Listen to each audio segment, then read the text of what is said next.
नमस्कार, मी संतोष सानप. मी आता जालन्यावरून निघालोय, पनवेलला चाललोय. इथून मागं पण माझ्यासोबत अशी 1-2 वेळेस घटना घडली. आजची ताजी घटना आहे बघा, लाईव्ह घटना आहे. हे खिळे बघा, हे समृद्धी हवे.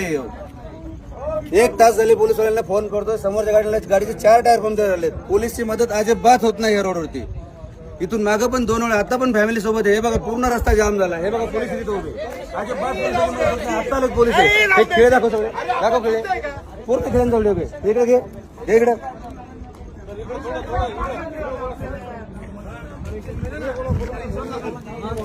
भाऊ, इथून मागून माझ्यासोबत अशा घटना 2 वेळा झाल्यात. तेव्हा पण मी पोलिसांना फोन केला, अजिबात पोलिसांची मदत होत नाही. मी आता जालन्यावरून निघाले, मला पनवेलला जायचंय. हा बघा रस्ता, म्हणजे हजारो खेळे ठोके, एवढे खेळे ठोकासवर चालले काय? अर्धा रस्ता बंद करून जर चोर खेळे ठोकतात, पोलीस करतात काय? रोडवाले कॉन्ट्रॅक्ट करतोय काय? काय सुविधा आहे रोडला? कशाला हा रोड बनलाय? हा समृद्धी एका लोकांचा जीव घ्या रोड बनलाय, तेच समजत नाही.